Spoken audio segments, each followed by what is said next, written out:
Good afternoon student, welcome to our English session.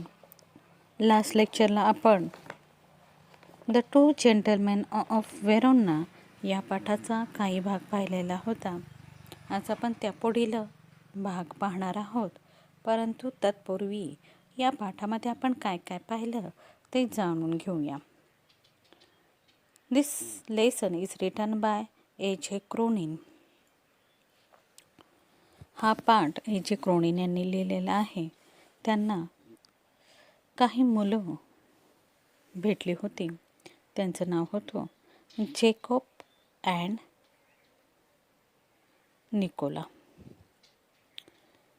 who do numerous things to earn money only to pay for their sister treatments, who suffers from tuberculosis of spine. पहा, ही जी मुलं जी होती ती पैसे मिळवण्यासाठी अनेक विविध गोष्टी ही मुलं करत होती. कारण की त्यांची जी सिस्टर म्हणजे बहीण होती ती मणक्याच्या क्षयरोगाने काय होती, आजारी होती. आणि एके दिवशी हे टू ब्रदर्स नरेटरला म्हणजे कथाकाराला स्ट्रॉबेरी विकताना दिसले. लेखकाच्या ड्रायव्हरने त्याला ही स्ट्रॉबेरी घेऊ नका असे परावृत्त केले, तरी देखील त्यांनी ही स्ट्रॉबेरी काय केली, विकत घेतली. Next day boys are founding shining shoes. काही दिवसांनी ती मुलं लेखकाला एका चौकामध्ये बूट पॉलिश करताना दिसले. त्याचवेळी लेखकाच्या अशा लक्षात आले की ही मुले विविध उद्योगधंदे पैसे मिळवण्यासाठी करतात आणि त्याच वेळेस त्यांच्या मनामध्ये त्या मुलांविषयी काय झालं, एक सहानुभूती निर्माण झाली. आता पुढे पाहूया काय होतं. The boys are very useful to the narrator. They are very willing to satisfy all that the narrator's requires. ही जी मुले होती ती कथाकाराला खूपच उपयोगी पडत होती.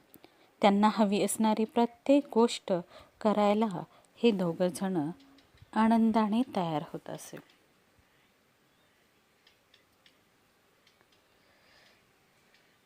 They are also found newspaper by the narrator. एके दिवशी या लेखकाला ही मुले एका वादळी रात्री ही मुले वर्तमानपत्र विकताना दिसली. One day when the narrator asks him he can help them in any, they say they will to be grateful if they get a lift for to the nearby village पोटेल्टा. एके दिवशी लेखकाने त्यांना विचारले की त्यांना कुठली मदत हवी आहे का. त्यावर ते म्हणतात की त्यांना जवळच्या पोलेटा गावापर्यंत त्यांनी पोचवले तर फार बरे होईल. Although it doesn't come the narrator's way, he takes them there. पहा की कथाकाराच्या वाटेवर ते गाव येत नव्हते, तरी देखील तो त्यांना तेथे घेऊन जातो. पुढे काय होतं ते आता आपण पाहूया.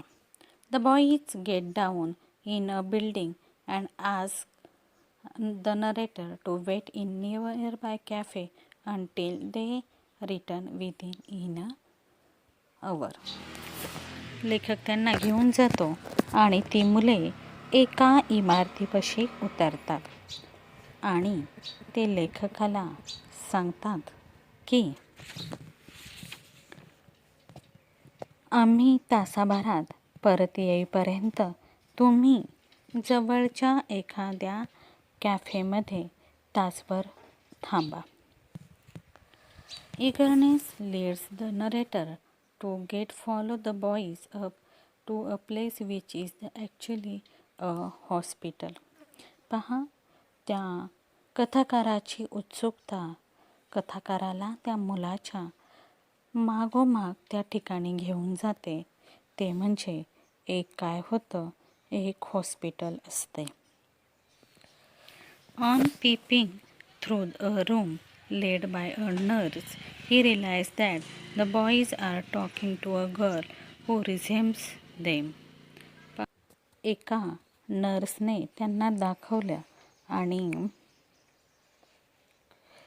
त्यावेळेस डोकावून पाहिल्यानंतर त्यांच्या अशा लक्षामध्ये येतं की ती दोघे त्यांच्यासारख्या दिसणाऱ्या एका मुलाशी बोलत असतात.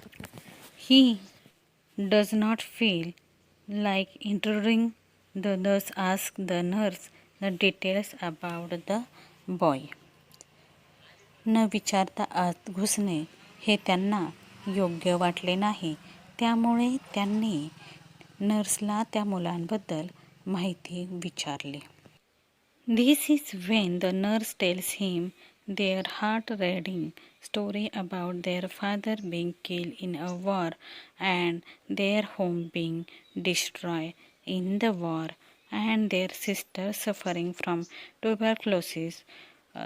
The brothers live in a shelter and literally strive only so that they can pay for their sister's treatment.